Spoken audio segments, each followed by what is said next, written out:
Hello and welcome back to Maine Justice. It is Monday morning, June 8th, in our new and improved Mondays. We do seem to be on a temporary Monday schedule. Exactly. My voice is Andrew Weissman, and that voice is Mary McCord. Hi, Mary. How are you?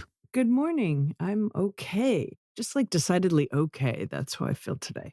Yeah. Well, it's interesting. I feel like normalization has set in because I was about to say there's things to cover, but we're not pressed as we usually are. And then I was like, Yes, no, we are. actually we are. Exactly. That's right. So we will start with the president's announcement that he will nominate the acting Attorney General, Todd Blanche, for the top job, the Attorney General of the United States. He has, of course, been the Deputy Attorney General since the beginning of Trump's second administration. And I think we have a lot of feelings about that, a lot of reactions to that. And before he was the nominee and the deputy, he was a federal prosecutor in New York. And then after that, he represented the former president at that time in a bunch of criminal matters, including a trial. I watched parts of that trial in New York. And as many people have said, he has shown all the signs that he still represents him. That's right. And when you say represents him, we're talking about he represented the president as a personal attorney to the president, not in the president's official capacity as president, but as just Donald Trump when he was being criminally prosecuted in New York for fraud, he and his organizations. And so it does seem like we, at least I think, feel in agreement, and many others, that Todd Blanche has not fully taken off that hat of representing the president personally, even though he is now actually, his client is the United States of America and not Donald Trump.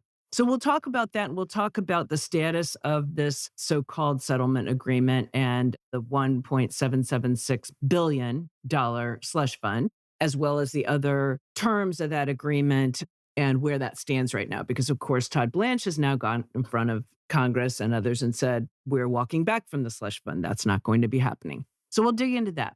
We will also then turn to a Supreme Court ruling on the emergency docket last Tuesday that has once again really thrown voting and these initial primaries and elections into disarray because the court, in just a 4-page majority ruling, set aside a district court, a 3-judge district court that had held that Alabama's maps were unlawful, racially discriminatory, and could not be used in this election. And the majority set that aside. We'll talk about what that really means for the Voting Rights Act. Calais, of course, did huge damage to the Voting Rights Act, but this feels a little like the nail in the coffin here, and also really calls into question the Purcell principle, this principle that courts shouldn't be doing things too close to an election because it can cause chaos. And that's exactly what I think the dissenters and many other observers think it is causing.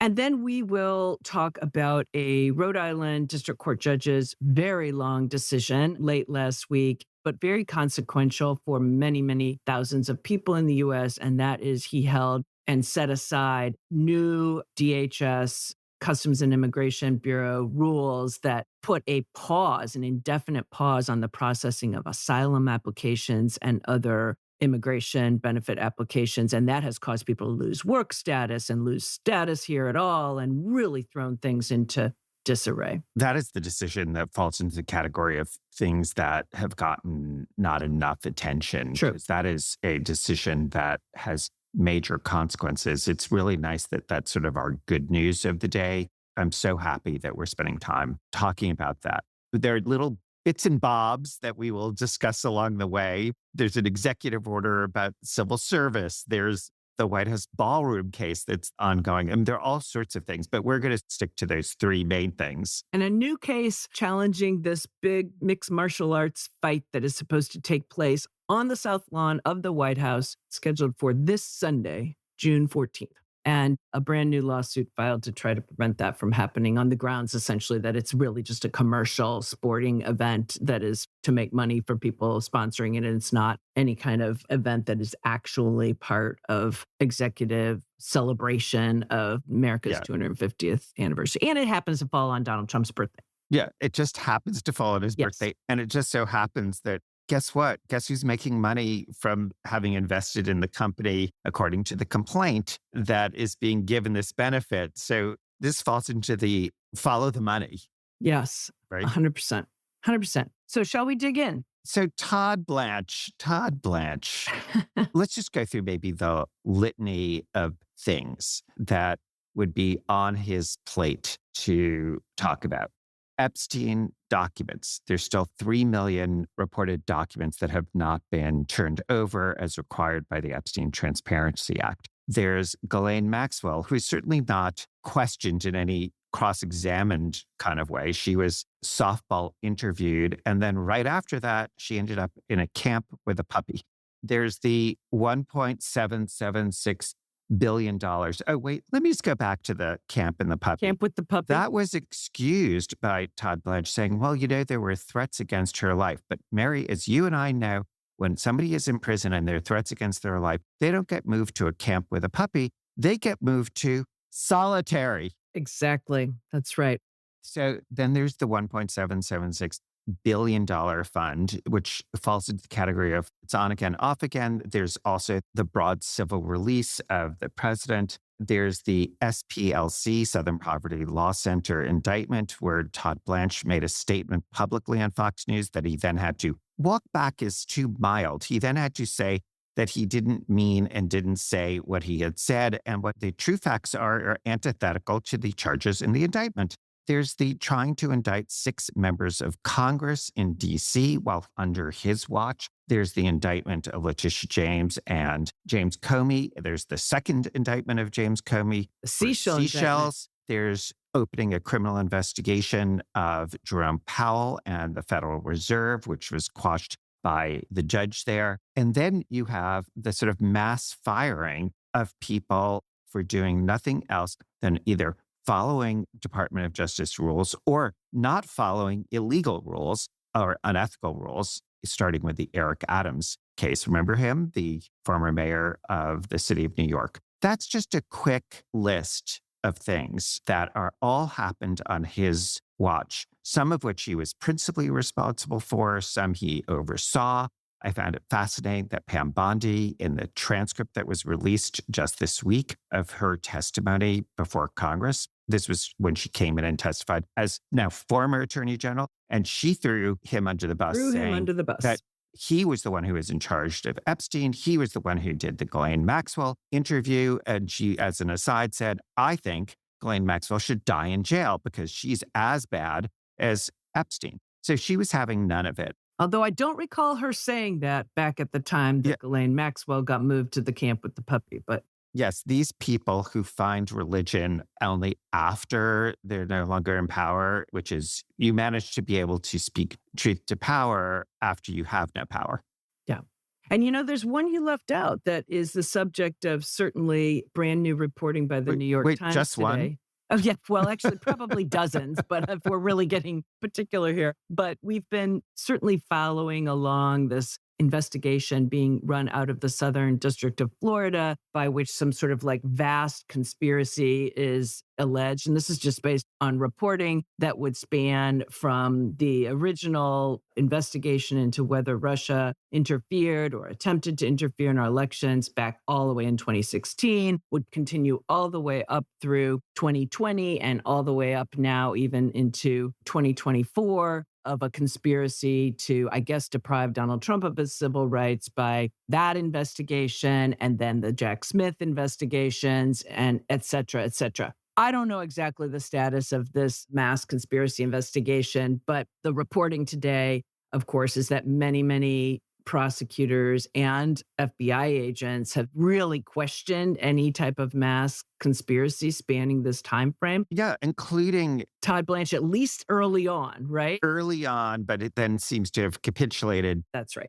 What's interesting is the article in the Times pointed out that there are people nominated by Trump himself in the second administration who have pushed back and then lost their jobs. We saw that in the U.S. attorney in Virginia who did not want to go forward with the Letitia James and James Comey and was fired. cases. And it's remarkable that I have to say the first James Comey case. Yes, I know. That's before the 86-47 case. That's right. But what it concludes is that, there is somebody who's the acting right now, and this investigation appears to be ongoing, and that somebody is Todd Blanche. So I think as we get to the point of potential confirmation hearings, I think it's going to be a really rough road for Todd Blanche, and we will see how the Senate approaches that. So this is one where people in Congress are so bad usually at asking questions and using their time well. And I hope they get their act together on this. This is true, by the way, for Democrats and Republicans. And it was in many ways the contrast with the J6 committee hearings where they really figured out how to do it for the public as opposed to everyone wanting their 5 minutes of fame. So I'm hoping here they get their act together because so much of what Todd Blanche has done and also what he has said about it really should be subjected to sustained scrutiny. I would think that the effort to indict 6 members of Congress that the grand jurors did not go forward with, which is just one more reason why it was an inappropriate thing, would be something that Congress would have a huge interest in exploring. True. Yes. And that case is over, so Todd Blanche can't sort of duck that. And you would think that would have some salience for members of Congress. Well, 100%, because that's their own colleagues, right? Their own colleagues who were subjected to potential charges based on doing their jobs and speaking out, which is they have a right to do and an expectation as members of Congress representing their constituencies that they will speak out. And this is a goose gander issue, which is, you do have to think, it's like if you had a Democratic nominee for Attorney General and they had done this, wouldn't the Republicans correctly be saying, this is outrageous that you don't, nobody should ever be in this position and should be disqualifying because it's so outrageous. Yeah. And I would think just their own self-interest would be, you're going to put this person who is now going to have incredible power in this position to continue doing things that are anathema to the rule of law as our lead law enforcement person, except for Donald Trump, who thinks he's the lead law enforcement person. Well, that's true. Let's be real here. The other thing I think that Congress and members of the Senate, because that's really who matters when we're talking about confirmation hearings, are concerned about is this quote unquote settlement, right, of Trump's personal lawsuit on behalf of him, his family, his businesses against the IRS.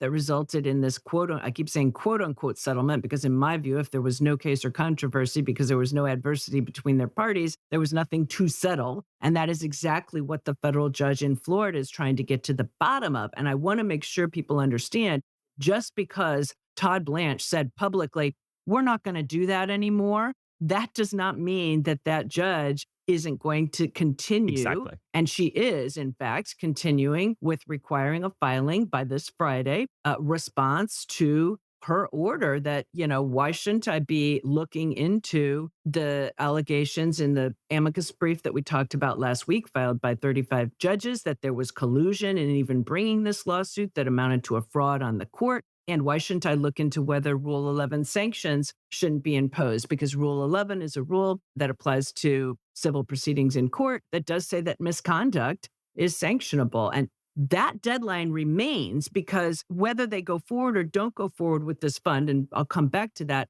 we also still have that incredible and unethical equivalent of a civil and criminal pardon that was part of the settlement signed by one person, Todd Blanche, that releases and forbears any criminal or civil investigations, examinations, audits, prosecutions against Trump, his family members, their businesses, based on anything that was known or could have been known up until the time of settlement. That is like a complete wash or bath. Yeah.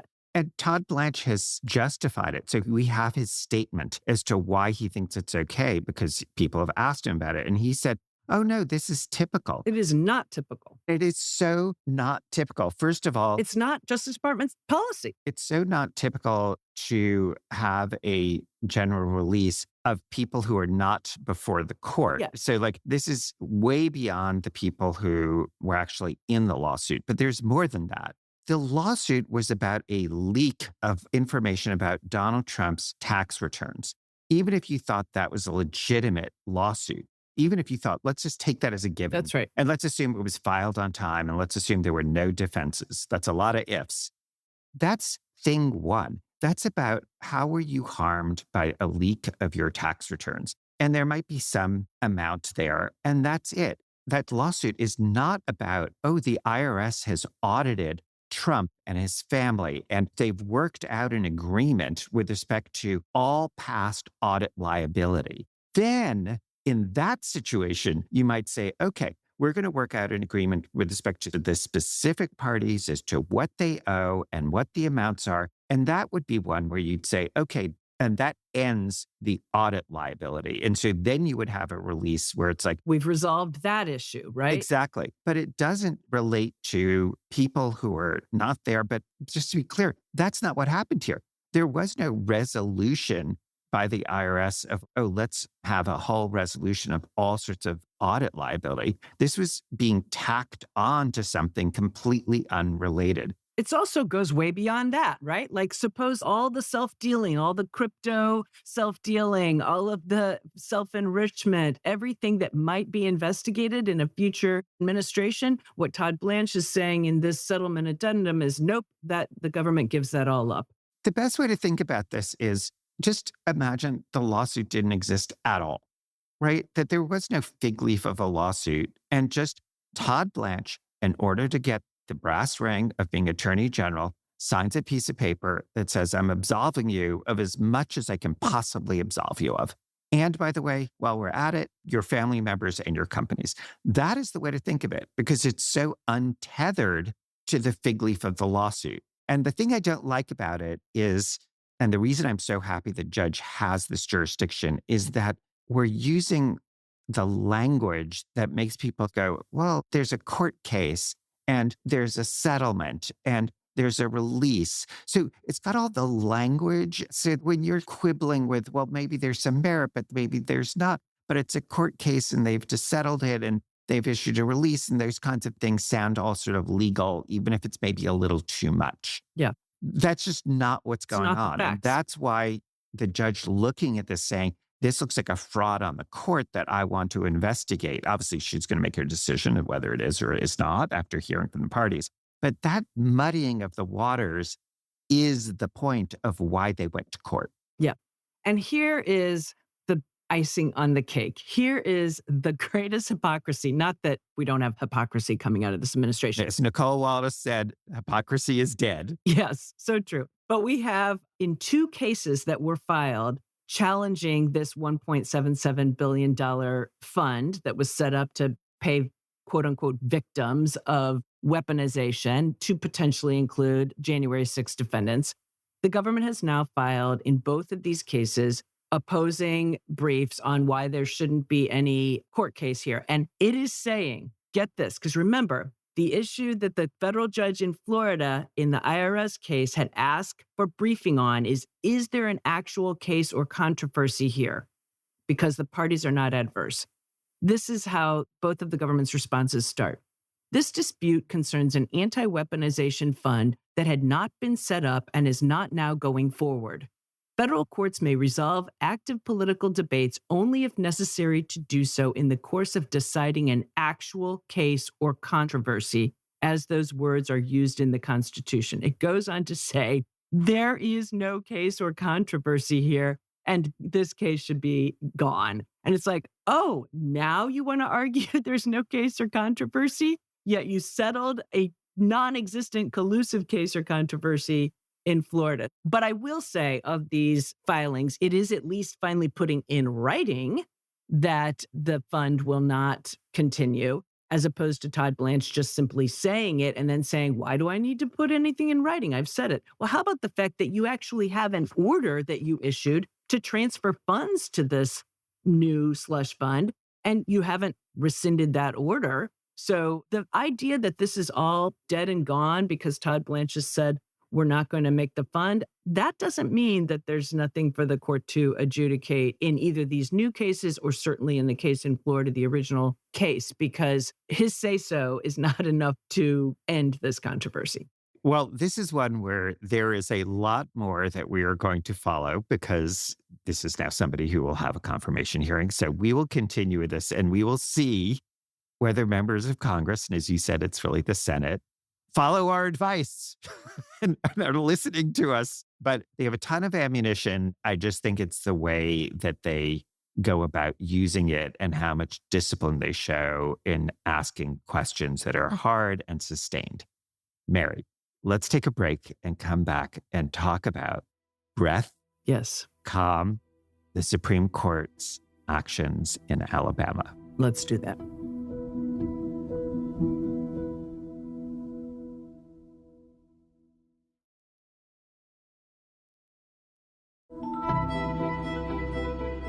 Welcome back. So there was a decision, the same 6-3 vote by the Supreme Court in the Kelly case dealing with the Voting Rights Act.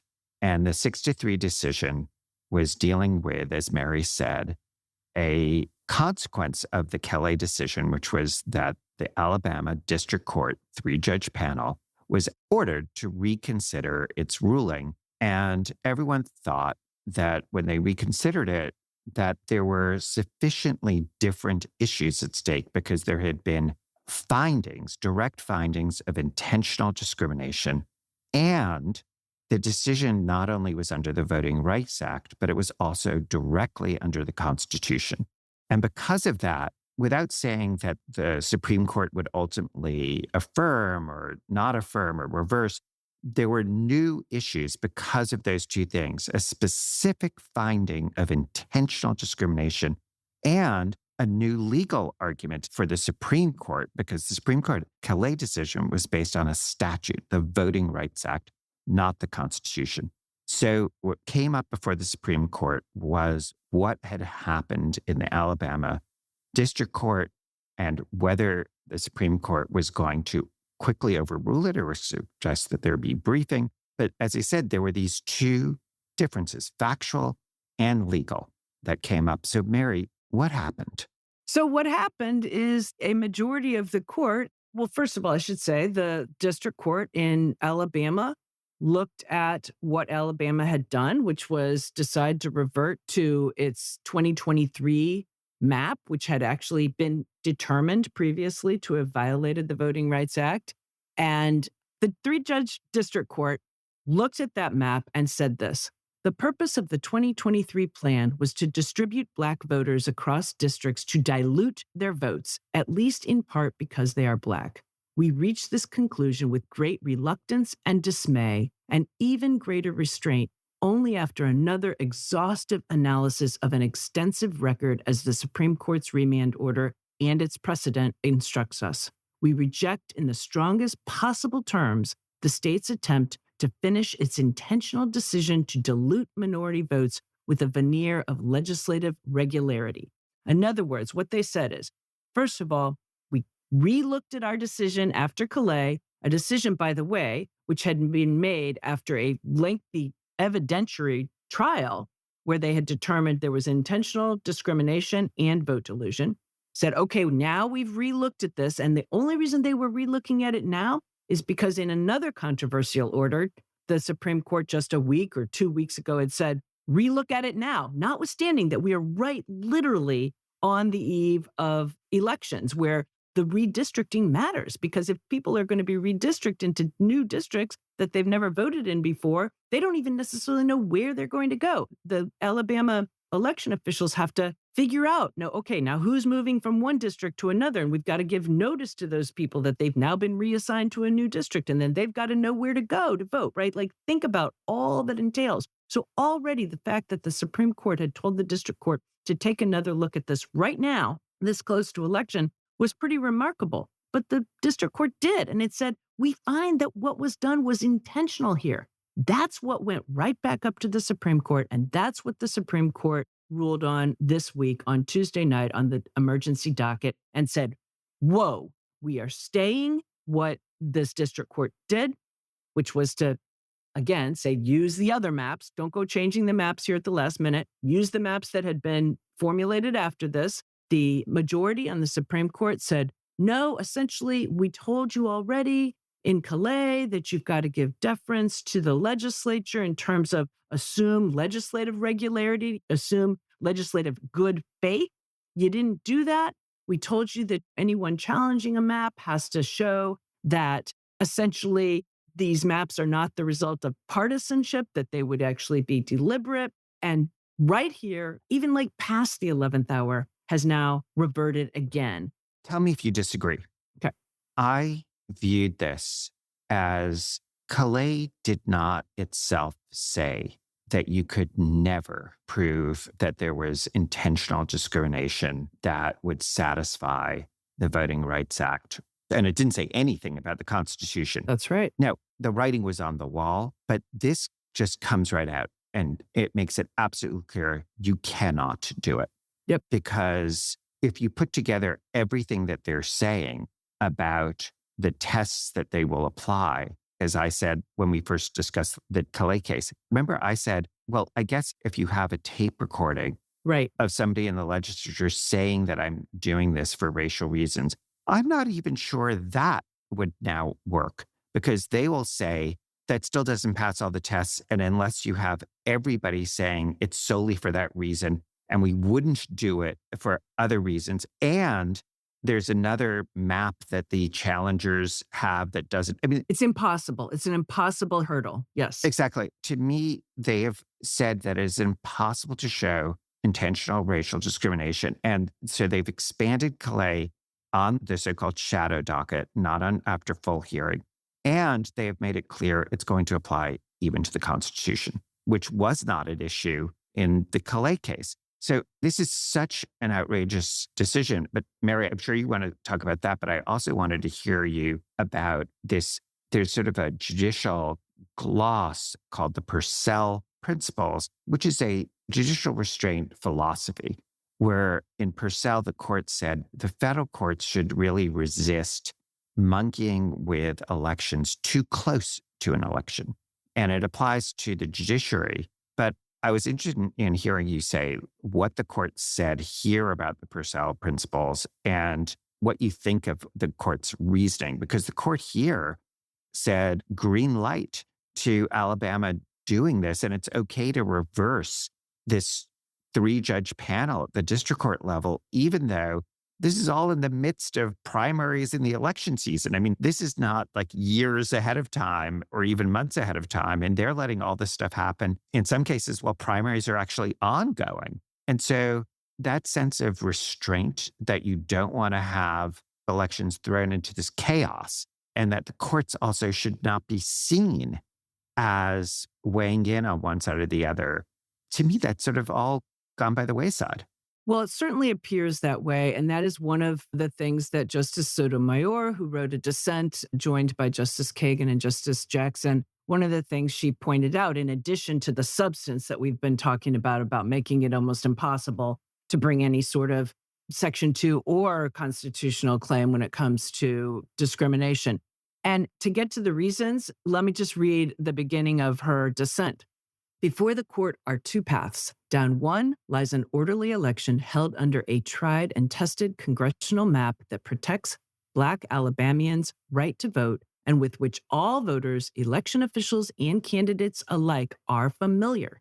Down the other lies a chaotic election held under a never-before-used congressional map that intentionally discriminates against Black Alabamians that Alabama adopted in an unashamed defiance of a prior court order directly affirmed by this court, and that will require officials to change the voter registrations of hundreds of thousands of voters in just days at best, a task that Alabama previously represented would take months.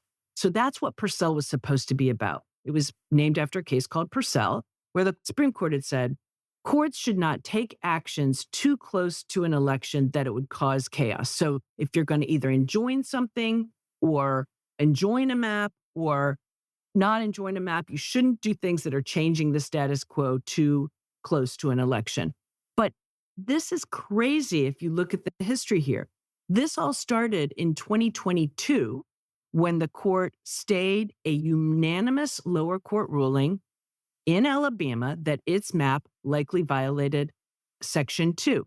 Justice Kavanaugh at that time, joined by Justice Alito, invoked Purcell to keep an arguably unlawful map in place 9 months before the election, because to change that at that late date, 9 months before the election, would be too late.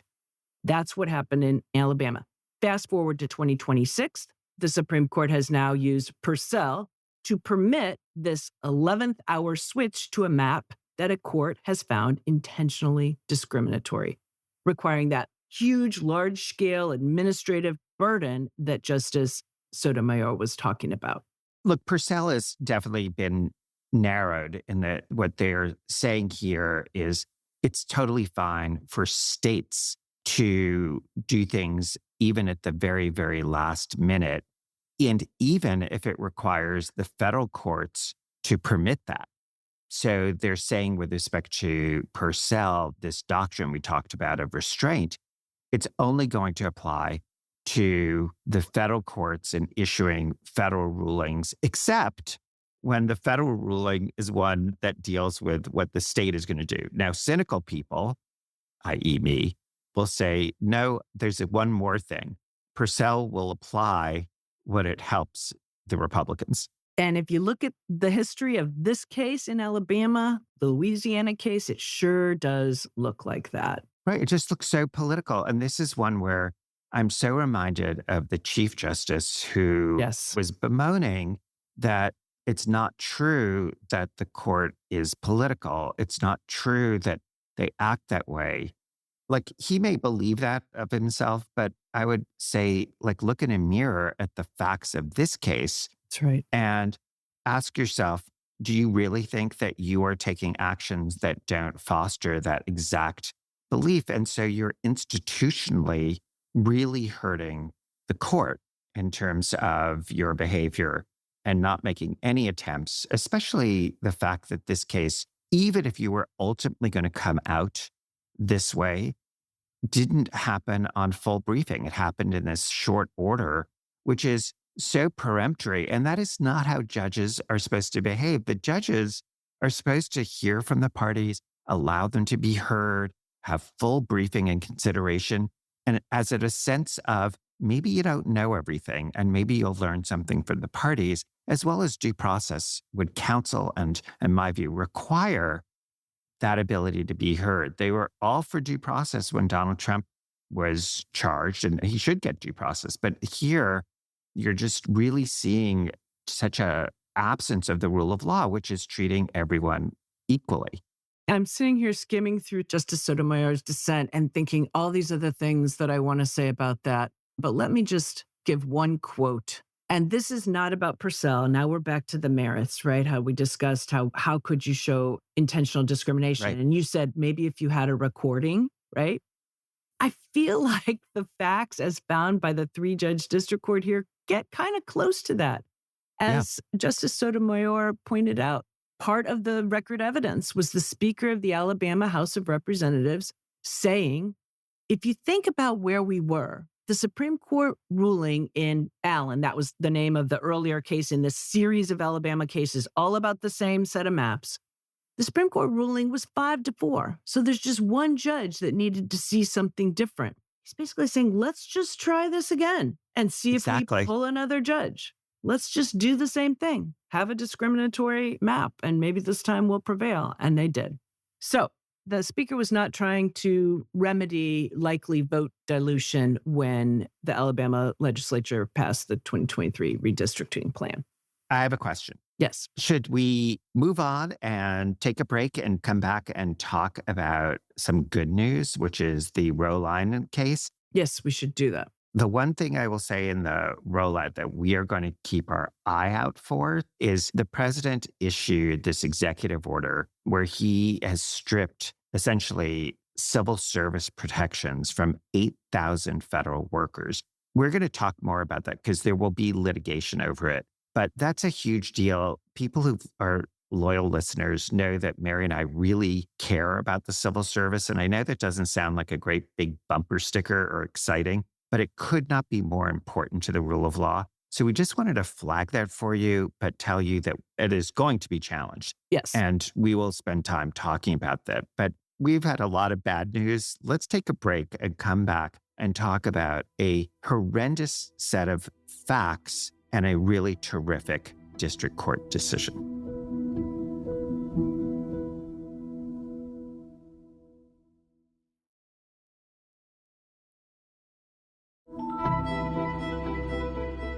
Well, welcome back. As we talked about, we're going to cover a really great decision out of Rhode Island. And I think there's no better way than to start the way that Judge McConnell starts. So bear with me. I'm going to do my best Rachel Maddow impersonation of reading briefly from how he starts his decision.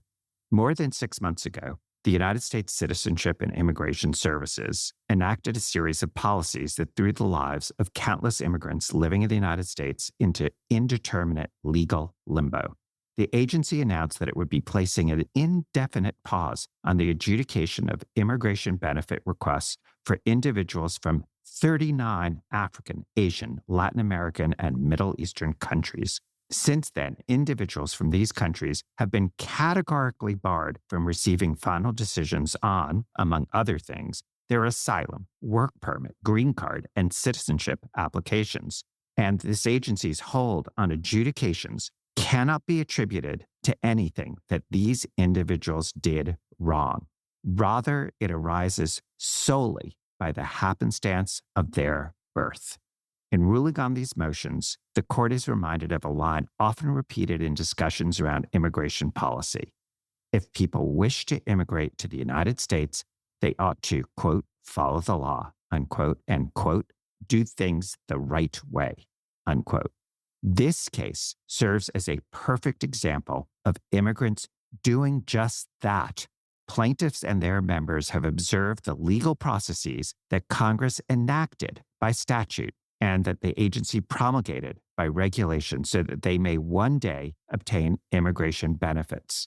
So, Mary, that is the judge teeing up for us how important this is and how big this is. And there's a heartfelt quality to this, which is these are people who are not the worst of the worst. These are people who the judge is pointing out have followed the congressional mechanisms in place to get all of the various benefits. And so how does he then go about deciding what has happened here, what legally should happen in this case? Well, he contrasts what the immigrants have done, follow the law, right? Do what was asked of them, go through the process, file the right paperwork, etc., and says, but the rule of law has to apply to everyone equally. And as evident here, USCIS, that's the Customs and Immigration Service, has neither followed the law nor done things the right way.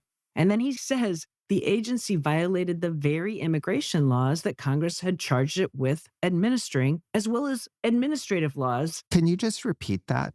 Yes. And I'll read his words. Indeed, the agency has violated the very immigration laws that Congress has charged it with administering, as well as the administrative laws that govern the agency's actions. Remember how we were talking about hypocrisy earlier in this episode? In Florida, we don't need a case or controversy, but when our actions are challenged, we need a case or controversy. Well, immigrants, you have to follow the law, but us, the agencies, maybe not so much. It's so triggering to me because both of us worked in government for so long, and it's still in us in the sense that the reason we were in government, that it's still so hard to hear that the government is not following the law. You and I both did criminal law, and we were holding people to account based on a very high burden, appropriately high burden. But when it's the government itself, it just carries such great consequences for what it means to be a rule of law country. No question about it. And this takes me back to, my 4 factors that make the rule of law, the sort of 4 pillars of the rule of law. The first is a system of laws by which both the governed and the government agree to abide. And that's what he's saying here. Government, you just didn't abide by the laws here. And you don't have the authority, executive agency, to just ignore what Congress has said, the procedures, including timelines, right? Deadlines, things like that Congress has set up and said, you know what? We're just going to put a pause on all this. You just don't have the authority. And this is a really long opinion that goes through things like standing and mootness and ripeness and all these threshold jurisdictional questions, and then gets to the merits and goes, we can't do it justice here because it's too detailed and it's too long. It goes through every single argument the government makes and shows why no, what the government has done here is just not authorized by the Immigration and Nationality Act. That's the original big statute that governs all immigration and nationality. I think also important here, because we see this over and over and over again, is this idea the government asserts that the district court should not even look at this case because of national security. And here's what the judge says, again, just in his opening paragraphs about this. He says, it justifies its actions with pretextual concerns of national security that mask anti-immigrant sentiments that it is forbidden from letting influence its decision-making. In legal terms, that means USCIS's actions are contrary to law and arbitrary and capricious. And that's what I mean. It goes through how H1 is contrary to law and arbitrary and capricious because it's being motivated by anti-immigrant sentiments. And he goes through how the executive action is treating people from these 39 countries differently from people, say, for example, from white Afrikaners from South Africa. And he goes through and quotes some of the things, the choice words used by both the president and the former Secretary of DHS, Kristi Noem, really viciously disparaging immigrants from some of these countries. And this harkens back to the first administration. Remember why are we letting in people from blank hole countries? Yes, the so-called Muslim ban. It is similar to that, although here this is on much stronger footing than that, which ultimately an iteration of the Muslim ban was upheld by the Supreme Court, but it took a while to get there.